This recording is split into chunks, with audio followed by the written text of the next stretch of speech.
Ma fiancée a soudainement rompu avec moi parce qu'elle avait besoin d'être célibataire. Quelques mois plus tard, elle s'est présentée à ma porte, enceinte, en affirmant que c'était de moi, alors même qu'elle m'avait quitté pour sortir avec d'autres gars. Elle et moi avions été ensemble pendant environ 5 ans.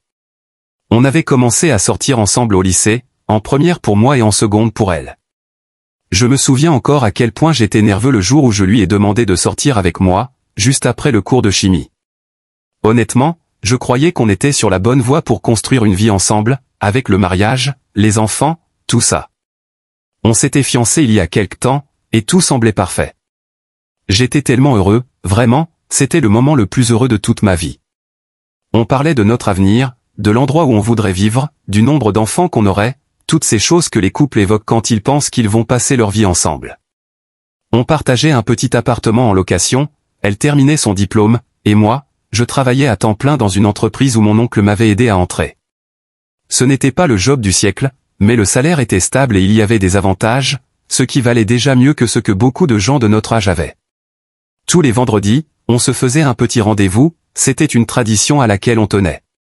Parfois, on allait juste manger un burger et regarder un film, d'autres fois, on testait un nouveau resto où on allait faire du bowling, peu importe. On ne se prenait pas trop la tête avec des choses sérieuses. Bien sûr, on se disputait un peu pour des broutilles, comme savoir à qui c'était le tour de faire la vaisselle ou ce qu'on allait regarder sur Netflix, mais rien de grave. Et puis un jour, elle m'a complètement pris au dépourvu. Aucun signe avant-coureur, aucune dispute, rien qui aurait pu me faire penser que quelque chose clochait. Je crois que c'était un mardi soir, peut-être un mercredi. Je venais juste de rentrer du boulot et je regardais quelques vidéos sur YouTube en l'attendant, elle devait rentrer de ses cours. Elle est arrivée, et elle avait l'air étrange, comme si elle avait pleuré. Elle m'a demandé si on pouvait parler, puis elle a commencé par dire « Tu ne vas pas aimer ce que j'ai à te dire ». Elle a passé environ 15 minutes à pleurer en m'expliquant qu'elle m'aimerait toujours, mais qu'apparemment, on s'était mis ensemble trop jeune et qu'elle avait besoin d'être seule pendant un certain temps. J'étais complètement perdu. Qu'est-ce que ça voulait dire? Alors je l'ai poussée à m'expliquer ce qu'elle racontait exactement. On était ensemble depuis 5 ans, on était fiancés, on avait bâti une vie ensemble. Tu ne jettes pas tout ça à la poubelle juste parce que tu as besoin d'être célibataire. Ça ne fonctionne pas comme ça. Elle m'a sorti tout un tas de raisons absurdes qui n'avaient aucun sens, des trucs du genre, elle ne voulait pas être responsable de mon bonheur, elle voulait pouvoir sortir sans devoir se soucier de moi, et plein d'autres absurdités qui ne faisaient que me rendre encore plus confus. Elle disait qu'elle se sentait enfermée et qu'elle avait besoin de se retrouver. Mais qu'est-ce que ça voulait dire, sérieusement?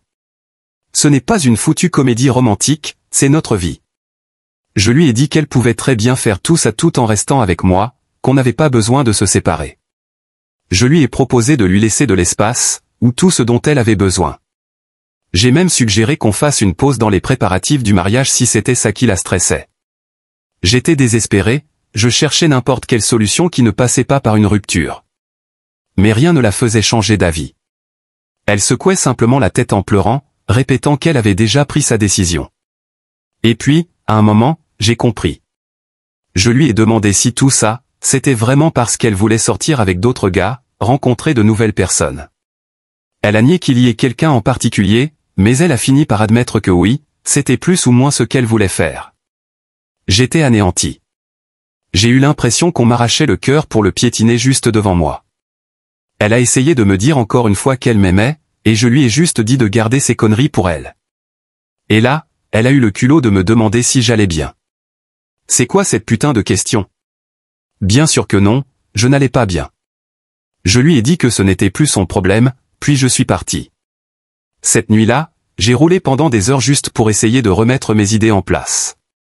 J'ai fini chez mon pote Jack, il m'a laissé squatter son canapé pendant quelques jours pendant que je réfléchissais à ce que j'allais faire. Je ne supportais pas d'être dans notre appartement. Elle a essayé de m'appeler et de m'envoyer des messages plusieurs fois après ça, mais j'ai tout supprimé sans lire, et je l'ai bloqué partout, téléphone, réseaux sociaux, email, tout. J'aimerais pouvoir dire que j'ai géré ça comme un homme, que je m'en foutais, mais la vérité, c'est que je suis tombé dans un sacré trou noir pendant un moment. J'ai qu'à essayer de me faire sortir, de me présenter du monde, mais je n'avais aucun intérêt pour ça. Finalement, je suis retourné à l'appartement. Elle avait déjà déménagé la plupart de ses affaires. Elle avait laissé un mot disant qu'elle restait chez son amie Amber pendant un moment. J'ai jeté le mot sans le lire en entier. Les premières semaines ont été les pires. Je rentrais du boulot et je restais assis dans le noir à ruminer. J'ai arrêté de manger correctement, j'ai commencé à boire plus que je ne l'aurais dû, j'ai même appelé au travail pour dire que j'étais malade, incapable de sortir du lit certains jours. Ma mère est passée 1 ou 2 fois, elle a essayé de me parler, mais je lui ai juste dit que ça allait, que j'avais besoin de temps. Le seul truc qui me gardait la tête hors de l'eau, c'était le boulot. Je m'y suis plongé à fond, je prenais des heures supplémentaires dès que je pouvais. Un de mes collègues, un type plus âgé qui s'appelle Phil, a remarqué que quelque chose n'allait pas et m'a un peu pris sous son aile.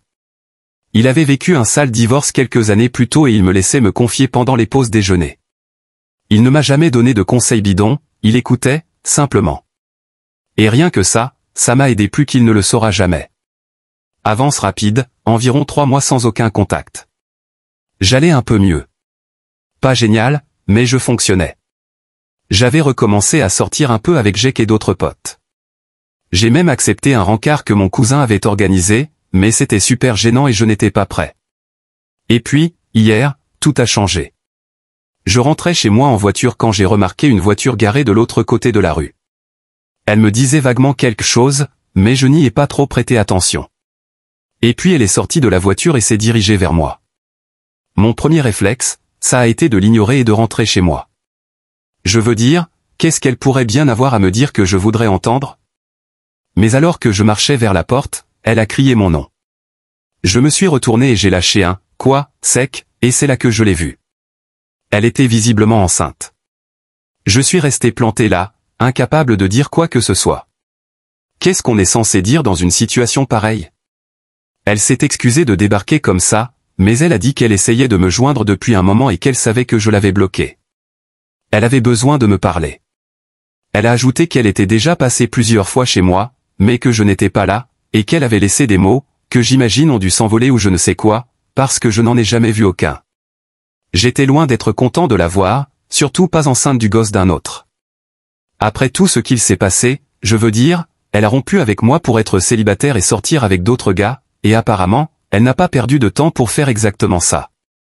Je lui ai dit qu'on n'avait rien à se dire et je me suis retourné pour rentrer. C'est à ce moment-là qu'elle a crié que le bébé était de moi, ce qui m'a stoppé net. Au début, j'ai cru que j'avais mal entendu, ou que c'était une mauvaise blague. Je me suis retourné et je l'ai fixée pendant 1 minute. Elle pleurait encore, son mascara coulait sur ses joues. Je lui ai demandé ce que c'était que cette histoire. Pour faire court, elle affirme qu'elle est enceinte de 4 mois, ce qui veut dire qu'elle était enceinte d'environ 1 mois au moment où elle a rompu avec moi, mais qu'elle ne le savait pas. Elle dit qu'elle n'a même pas eu de soupçon avant le 2e mois, quand elle a raté ses règles, mais qu'elle a eu des résultats contradictoires avec les tests de grossesse à domicile. Ensuite, elle est allée dans une clinique, et là, ça a été confirmé. D'après ce qu'elle m'a dit, elle a passé le mois suivant à essayer de se convaincre d'avorter, mais elle n'a pas pu s'y résoudre. Elle m'a supplié de la laisser entrer pour qu'on puisse parler, disant qu'elle ne se sentait pas à l'aise d'en discuter devant la maison, à portée d'oreille des voisins. Après être resté figé là pendant ce qui m'a paru une éternité, j'ai finalement accepté de la laisser entrer. L'appartement avait l'air différent avec elle à l'intérieur. Je n'avais pas changé grand-chose depuis son départ. Les mêmes meubles, les mêmes photos accrochées au mur, même si j'avais rangé celle de nous deux dans un tiroir quelque part. Elle l'a remarqué. Elle a aussi vu que j'avais toujours la plante qu'elle m'avait offerte pour mon anniversaire l'année dernière. Elle avait l'air étonnée qu'elle soit encore en vie. Je ne sais même pas pourquoi je continuais à l'arroser, cette foutue plante. On s'est assis chacun à un bout du canapé, aussi éloignés que possible l'un de l'autre. J'ai probablement été plus dur que je n'aurais dû. Je lui ai dit que je ne croyais pas que le bébé était de moi, qu'elle avait voulu aller coucher avec d'autres gars, et que maintenant elle s'était fait mettre enceinte par un type qui ne voulait rien avoir à faire avec elle, alors elle revenait vers moi en espérant que je joue au papa. Elle a commencé à pleurer et m'a dit que j'avais raison de penser ça, mais elle a juré qu'elle n'était jamais sortie avec qui que ce soit. À ce moment-là, j'étais vraiment agacé. Je lui ai demandé si elle s'attendait sérieusement à ce que je crois qu'elle avait rompu avec moi pour être célibataire et sortir avec d'autres, mais qu'en fait, elle ne l'avait pas fait pendant 3 mois alors qu'elle était enceinte. Ça n'avait aucun sens. Pour résumer le reste de notre conversation, elle a affirmé qu'elle n'était jamais sortie avec personne d'autre, qu'elle n'en avait même pas eu l'occasion. Elle jure qu'elle disait la vérité, qu'elle n'avait personne de précis en tête quand elle m'a quitté. Elle a dit qu'elle avait été prise d'un sentiment de panique écrasant, qu'elle avait l'impression de passer à côté de quelque chose, mais qu'après notre rupture, elle s'était rendue compte que ce qui lui manquait vraiment, c'était moi. Selon elle, le fait d'être enceinte l'a rendue hormonale et impulsive, et que cette envie de rompre avec moi lui est tombée dessus sans prévenir, qu'elle n'avait rien planifié du tout. Elle m'a dit que dès le lendemain de notre rupture, elle s'était réveillée avec la sensation d'avoir commis la plus grosse erreur de sa vie. Elle m'a demandé si j'avais lu un seul de ses messages ou emails. Quand j'ai répondu que non, elle m'a dit que dès le lendemain de notre rupture, elle m'avait envoyé un message pour dire qu'elle voulait me parler et tout annuler, parce qu'elle savait qu'elle avait fait une erreur. Apparemment, elle m'a envoyé des dizaines de messages au cours des semaines suivantes pour tenter de s'expliquer et de s'excuser. Je lui ai demandé pourquoi elle n'était pas venue me voir en personne si c'était si important. Elle m'a répondu qu'elle avait essayé, mais que j'étais soit au travail, soit chez Jack. Elle est même allée une fois chez ma mère, mais celle-ci lui a dit que je ne voulais pas la voir et qu'elle devait respecter ça. Je ne savais même pas ça avant aujourd'hui. Elle m'a dit qu'elle n'en avait parlé à personne au début, ni à ses parents, ni à ses amis, à personne. Elle était dans le déni pendant un moment, espérant que tout ça s'en irait tout seul. Et puis, quand elle n'a plus pu le nier, elle a envisagé l'avortement, elle avait même pris rendez-vous, mais n'a pas pu aller jusqu'au bout. C'est à ce moment-là qu'elle a commencé à essayer de me joindre de façon plus insistante. À ce stade, on parlait depuis déjà 2 heures. Je me suis levé pour aller chercher un verre d'eau et j'ai remarqué qu'elle avait l'air vraiment fatiguée. J'imagine qu'une femme enceinte doit se reposer, non? Je n'y connais rien à tout ça. Je lui ai demandé si elle voulait boire quelque chose, et elle a demandé de l'eau aussi. Voilà où j'en suis maintenant. Après avoir parlé avec elle pendant des heures, mon cœur est toujours en miettes. Une partie de moi a juste envie d'oublier tous mes doutes et mes peurs, de la reprendre, de devenir mari et père. C'était le plan, non? Peut-être pas si tôt, et certainement pas comme ça. Mais aussi fort que je le veuille. Je refuse d'être le père d'un enfant qui n'est pas le mien, avec une femme qui m'a quitté pour aller coucher avec d'autres mecs. Je veux dire, je ne suis pas contre l'idée d'être beau-père un jour, mais je ne peux pas faire ça avec quelqu'un qui a volontairement brisé mon cœur. J'ai exigé un test de paternité. Aucun de nous ne sait vraiment comment organiser ça, mais elle va poser la question à son médecin lors de son prochain rendez-vous. Je ne sais pas si on doit attendre que le bébé naisse ou s'il existe un moyen de le faire avant, mais j'ai besoin de ça pour ma tranquillité d'esprit. Elle dit qu'elle est d'accord, qu'elle n'a aucun doute que c'est le mien puisqu'elle affirme qu'elle n'a été avec personne d'autre. Elle m'a montré les échographies, et j'ai eu un pincement au cœur en les voyant, en pensant que cet enfant pourrait être le mien. Mais je ne peux pas me laisser aller à y croire tant que je n'en suis pas sûr. Je ne peux pas me faire de faux espoirs pour qu'il soit à nouveau détruit. Avant de partir, elle m'a donné une lettre, qu'elle dit avoir écrite il y a environ 1 mois. Elle l'aurait gardée sur elle tout ce temps, espérant pouvoir me la remettre si jamais elle avait l'occasion de me parler. Je ne l'ai lue qu'après son départ. Dans cette lettre, elle parle de ses profonds regrets de m'avoir blessé, de combien elle m'aime et de comment la rupture a été la plus grosse erreur de sa vie. Elle dit qu'elle a paniqué face à l'avenir et que ses peurs ont pris le dessus. Elle parle longuement de son désir qu'on soit une famille, que c'est la seule chose à laquelle elle pense depuis des mois. Je ne sais plus quoi croire. Elle semble sincère, mais en même temps, elle avait l'air heureuse avec moi, jusqu'au moment où elle ne l'était plus. Comment savoir si ce n'est pas encore une impulsion qu'elle regrettera plus tard? Voilà ce avec quoi je lutte. Premièrement, si l'enfant est bien de moi, que dois-je faire ensuite? Est-ce que j'essaie de recoller les morceaux avec elle pour le bien du bébé? Ou est-ce que je me contente d'être un père présent tout en gardant mes distances sur le plan émotionnel? Je sais ce que mes parents diraient. Ils sont à l'ancienne et s'attendraient à ce que je fasse ce qui est juste et que je l'épouse. Mais est-ce vraiment la bonne chose à faire pour l'un de nous? Deuxièmement, comment puis-je être sûr qu'elle n'a pas été avec quelqu'un d'autre depuis notre rupture? Même si l'enfant est de moi, ça ne veut pas dire qu'elle n'a pas couché avec un autre après être tombée enceinte. Je sais que ça va me faire passer pour un connard, mais si c'est ce qui s'est passé, je ne veux pas d'elle. Je ne pourrais pas supporter un tel niveau de trahison, même si, techniquement, on était séparés.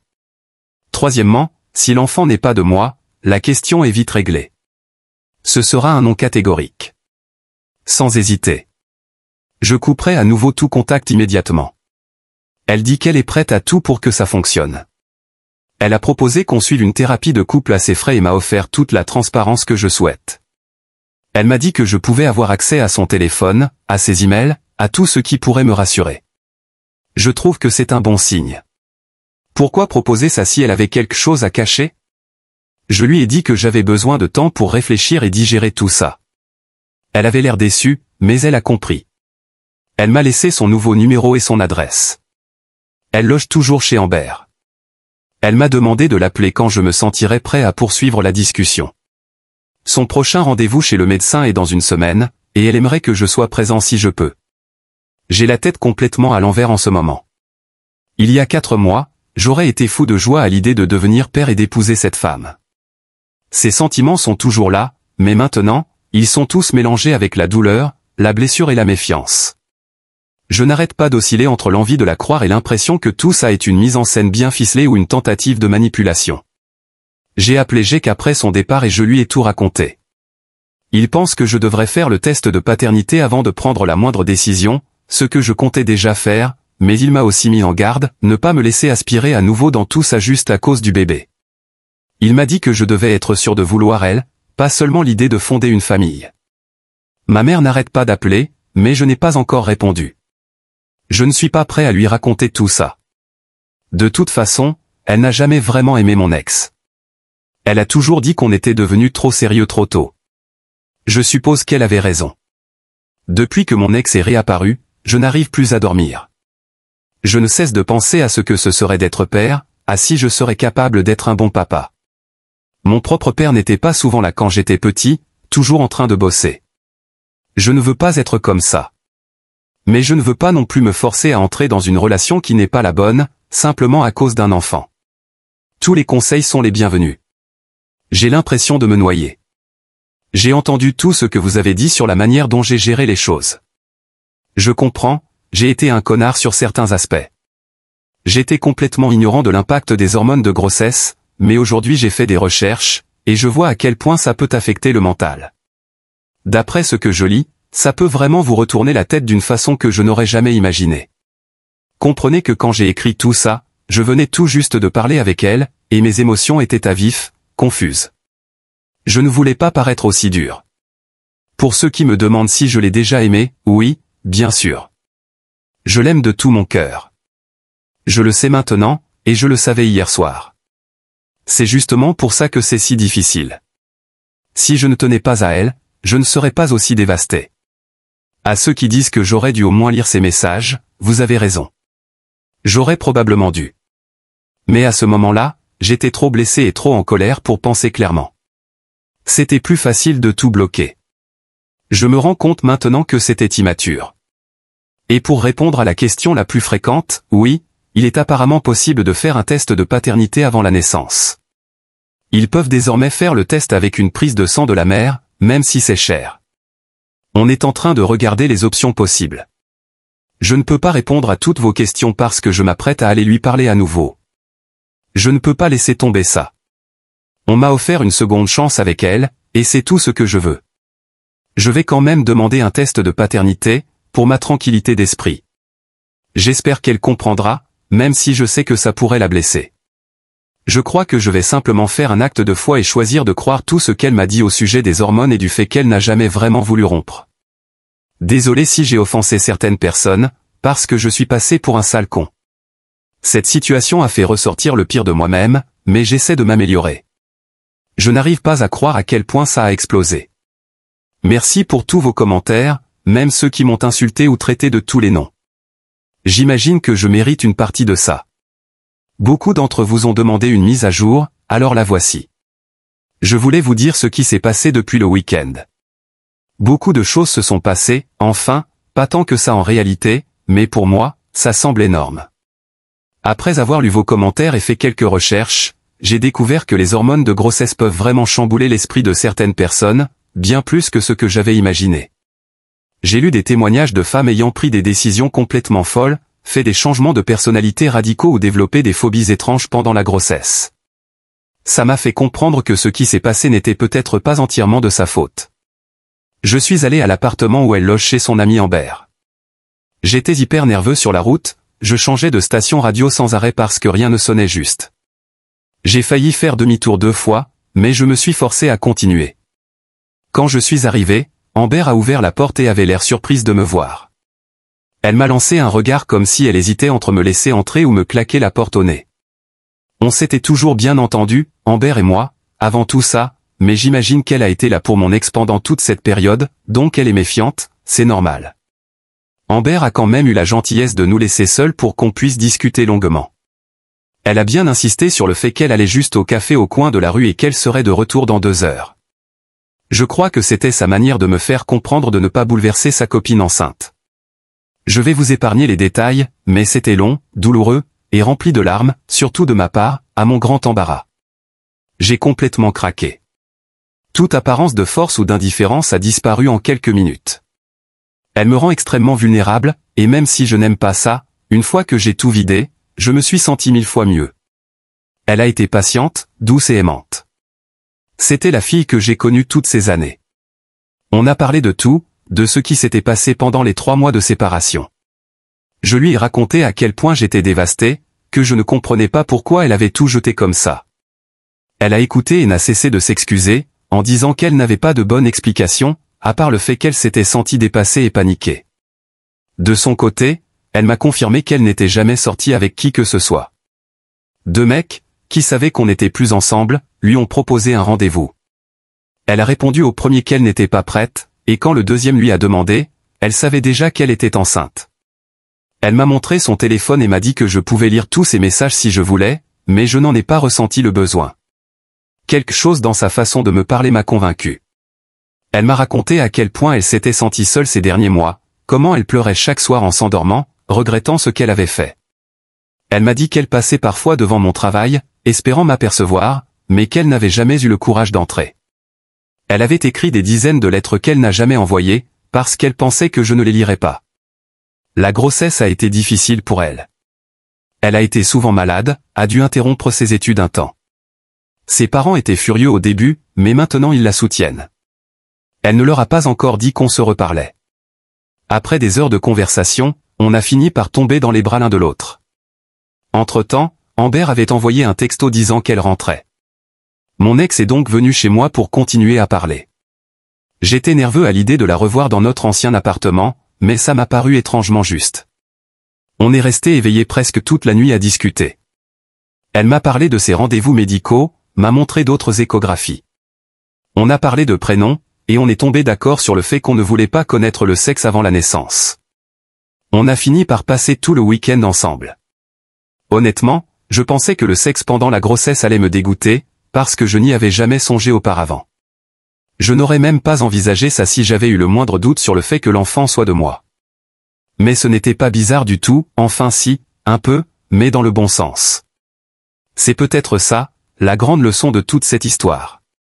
Je la crois maintenant à 100%, et voici pourquoi. C'est elle qui insiste pour faire le test de paternité. Si elle n'était pas sûre, elle ne pousserait probablement pas autant pour le faire. Mais elle affirme n'avoir jamais été avec un autre homme, et je la crois maintenant. Elle m'a dit qu'elle voulait qu'on fasse ce test pour que je n'ai jamais le moindre doute, et qu'on puisse avancer ensemble avec une confiance totale.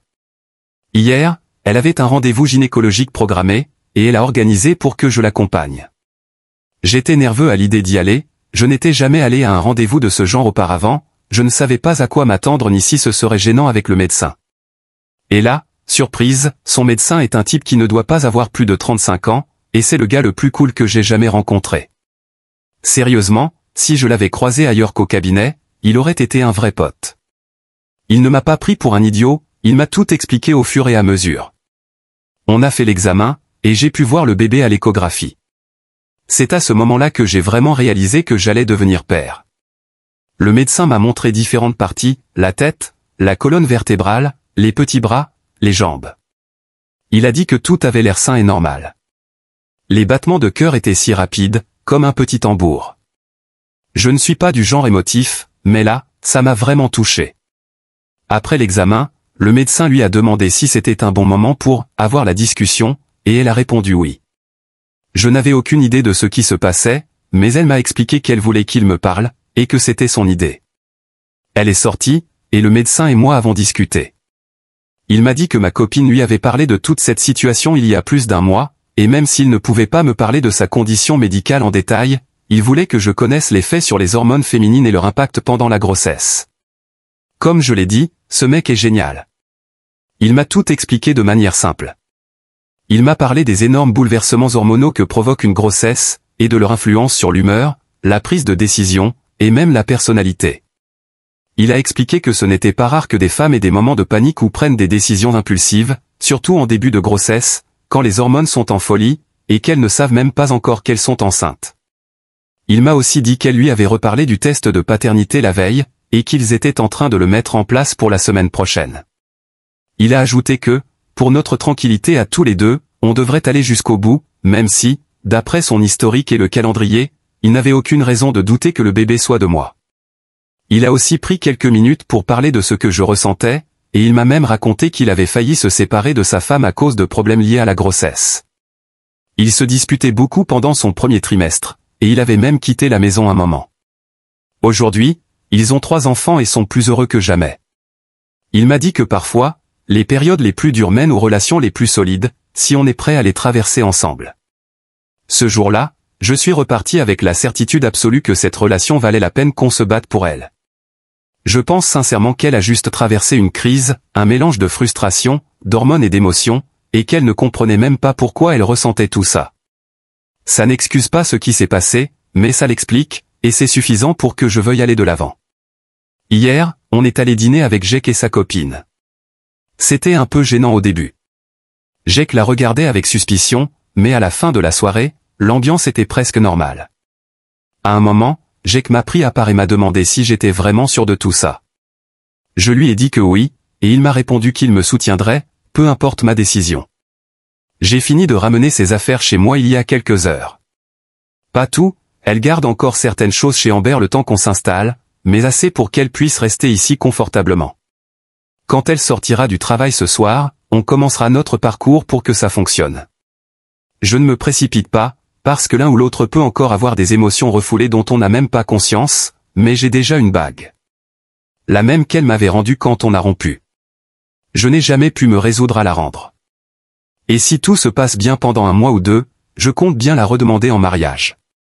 Nos 2 familles préféreraient qu'on soit mariés avant la naissance du bébé, ce qui me rappelle que je dois maintenant l'annoncer à mes parents. Ils vont devenir grands-parents. Et aussi que nous sommes de nouveau ensemble. Ça promet d'être intéressant. Ma mère va sûrement avoir beaucoup de choses à dire sur tout ça. Je suis sûr que ses parents sont déjà au courant pour le bébé, évidemment, mais pas du fait qu'on essaie à nouveau. Sa mère ne m'a jamais beaucoup aimé à vrai dire, donc cette conversation va être mouvementée. Amber nous a aidés à déménager quelques affaires et avait l'air contente pour nous, même si elle m'a pris à part pour me faire le discours du style « si tu lui fais encore du mal ». Je lui ai assuré que ça n'arriverait pas, et je comprends d'où elle vient. Elle a été là pendant toute cette période, a vu toutes les larmes et toute la douleur. En tout cas, merci infiniment à vous tous de m'avoir aidé à y voir plus clair. Je voulais la croire, mais je n'adhérais pas à cette histoire d'hormones. Grâce à certains de vos témoignages, je sais maintenant mieux. Le test de paternité est prévu pour la semaine prochaine. Je sais déjà ce que seront les résultats, mais c'est bien d'avoir cette confirmation pour qu'on puisse avancer sans aucun doute ni question. Je vous tiendrai peut-être au courant s'il se passe quelque chose d'important. Merci de votre écoute. Si vous n'êtes pas encore abonné, n'hésitez pas à le faire et à activer la cloche de notification pour ne rien manquer des histoires vraies les plus bouleversantes qui se déroulent tout autour de vous.